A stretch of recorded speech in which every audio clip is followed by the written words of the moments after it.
son eminentemente federales. Luego entonces el agua es de carácter eminentemente federal.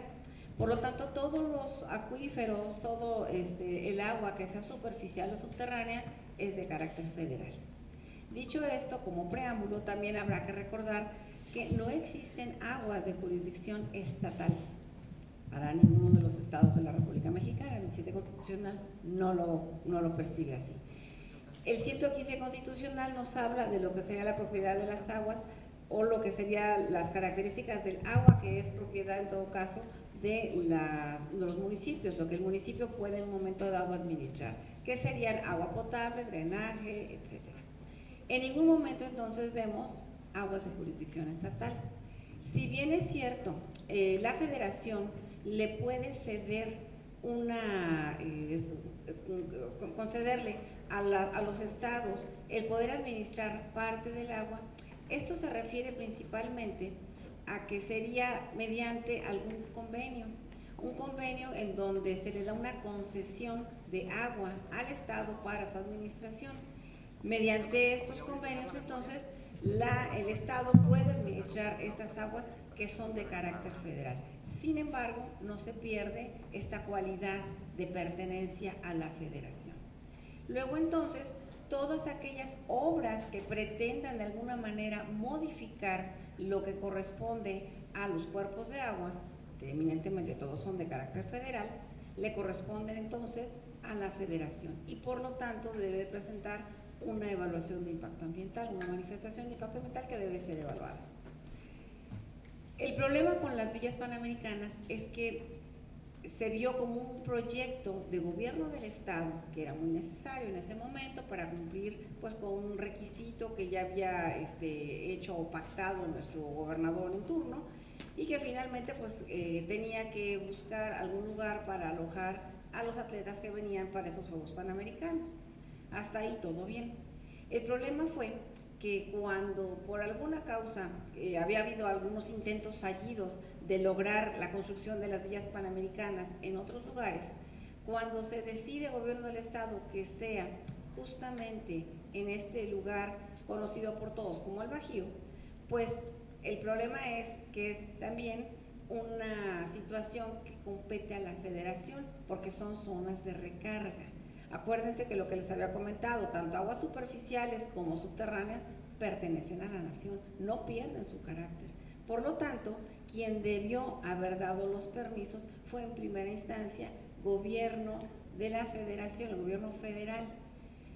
Puede ser el promovente gobierno del estado, totalmente de acuerdo, pero la primera instancia es la federación. Esa parte se obvió. Desde ahí nace mal el proyecto, porque se permitió por parte del gobierno del estado hacer la remoción del suelo, el despalme y todo lo que corresponde y luego solicitar ya entrados en el negocio lo que sería la manifestación de impacto ambiental, presentarla a la federación. Bien lo dijo el maestro Magaña, fue meramente trámite, ya estaba hecho el daño, ya estaba todo pactado. ¿Por qué se hizo ahí y no en otro lugar? Se hablaba del Parque Morelos, que justamente ahora tenemos problemas justo en esta área del centro, el disparate en la barranca de Huentitán, y finalmente se optó por esto. No fue por otra causa, sino por intereses comerciales, eso todos lo sabemos. No era del interés realmente del gobierno del estado en ese momento, el solamente cumplir con un requisito del cual él se había comprometido porque nadie le dijo, él solito levantó la mano, dijo, yo quiero Juegos Panamericanos, aquí hay lugar. Bien, ¿ahora dónde y ahora cómo? Bueno, a costa del beneficio de todos los demás. Este es un problema grave, porque si bien se trató en un momento dado de, pues, de alguna manera tener la venia de la federación, en realidad el daño ya estaba hecho. Ciertamente la federación debió haber en un momento dado cercado o de alguna manera limitado o de alguna manera prohibido el que se hubiera la continuación de la obra, porque obviamente cualquiera de nosotros, hijos de vecinos, que quisiéramos hacer lo que hacen, como bien lo mencionó la maestra Ofelia, que ahorita vamos a retomar el tema, con la modificación de los cuerpos de agua, a cualquiera de nosotros nos meten a la cárcel porque eso es un delito federal, eso está estipulado. En ese entonces, desafortunadamente, eso no estaba estipulado dentro del Código Penal Federal, esto se estipula a partir de 2012. Sin embargo, y aun cuando todo, la Ley de Aguas Nacionales, la Ley General de Bienes Nacionales y demás, nos están insistiendo nuevamente en que el agua es de carácter federal. Luego entonces, si tenemos una Ley General del Equilibrio Ecológico y la Protección al Ambiente, en donde se nos dice qué tipo de obras requieren de manera forzosa la presentación antes de la realización de cualquier tipo de obra para beneficio de particulares o de gobiernos, etcétera, la presentación de una evaluación, de una manifestación de impacto ambiental, entonces era requisito inequívoco el haber presentado justo esta manifestación de impacto ambiental antes de realizar cualquier obra. Sin embargo, como ya estaban encima los Juegos Panamericanos, ya estaba la prensa encima, ya estaba todo el compromiso echado a andar y había poco tiempo, pues le dieron luz verde.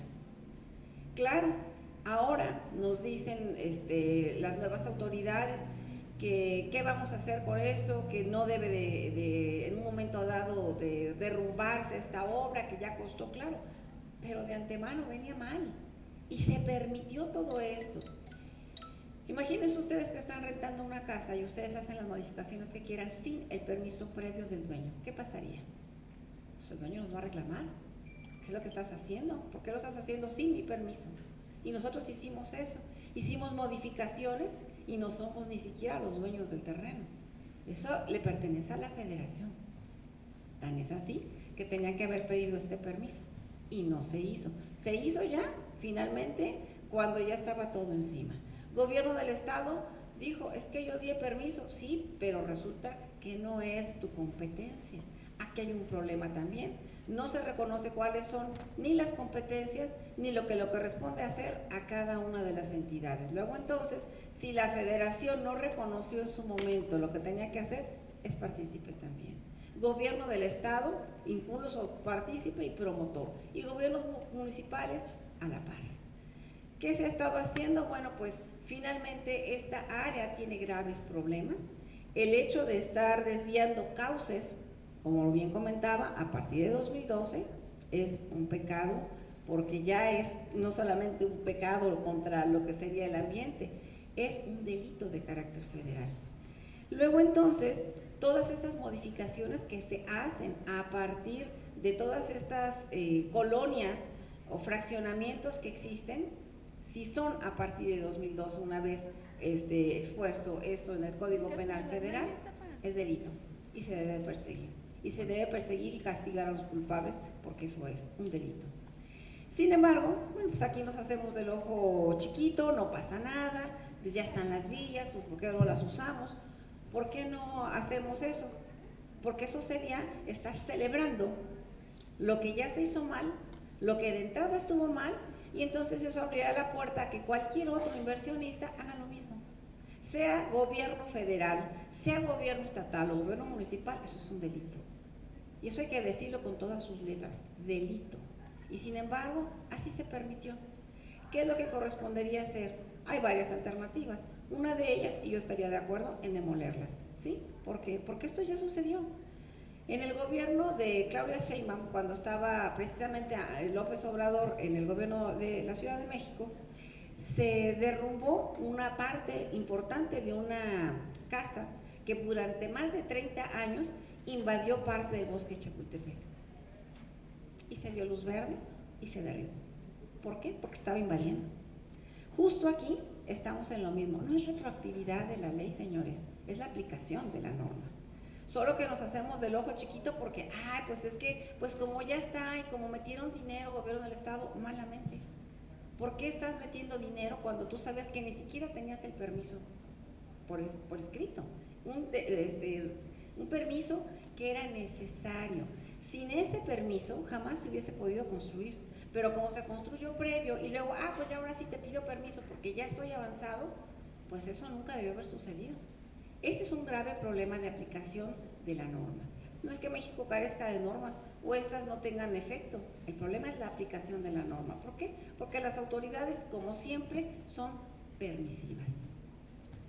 Díganme ustedes si a nosotros nos permiten cualquier tipo de detalle que hagamos nosotros en contra de la ley y salimos impunes. Claro que no, porque somos hijos de vecinos. Pero como yo soy empresario, yo soy gobierno del Estado, ¿a poco me van a hacer algo? No pasó nada. Y tan no pasó que ahí están. ¿Qué pasó cuando se usaron? Díganme ustedes, ¿se han de acordar? Pues evidentemente la primera semana o los primeros días que se utilizaron, tuvieron que llamar camiones para poder desasolvar y quitar toda la suciedad, toda el agua sucia que había emergido, justo por esta diferencia que había en la presión del agua.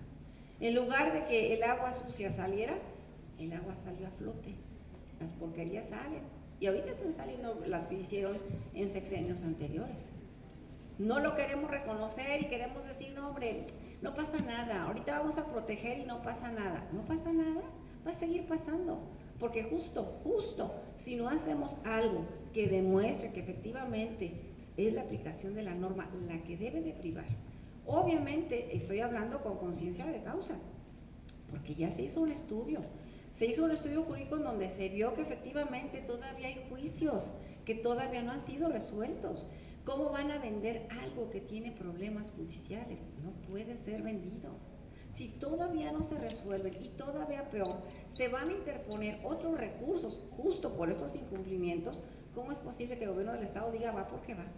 No, señor gobernador, no porque usted sea gobernador es el dueño del changarro. Y que le quede claro, ni el presidente de la República puede hacerlo, porque eso es un delito de corte federal. No importa si yo digo que el Tren Maya va porque va. Si no se hacen primero estos estudios, se avala y se dice que sí, o se condiciona, o bien se dice que no, hasta entonces no se puede mover pero ni una piedra. Pero aquí estamos acostumbrados a mover todo, a hacer todo y después pido permiso. Como dicen, más vale pedir perdón que pedir permiso, ¿no? Y esa es la política que estamos siguiendo y lo que estamos viendo. Lo que acaba de mostrar la maestra Ofelia es muy interesante. Estamos todavía a tiempo, justo con este programa de ordenamiento ecológico local, hacer justo estos ajustes que se requieren. ¿Para qué? Para evitar que sigan ocurriendo estos problemas. Total, no pasa nada, pues es el fraccionamiento de mi compadre, es el del amigo, es el del hijo de no sé quién. Sucede y seguirá sucediendo porque siempre se impone lo que sería la arbitrariedad frente a lo que sería el raciocinio.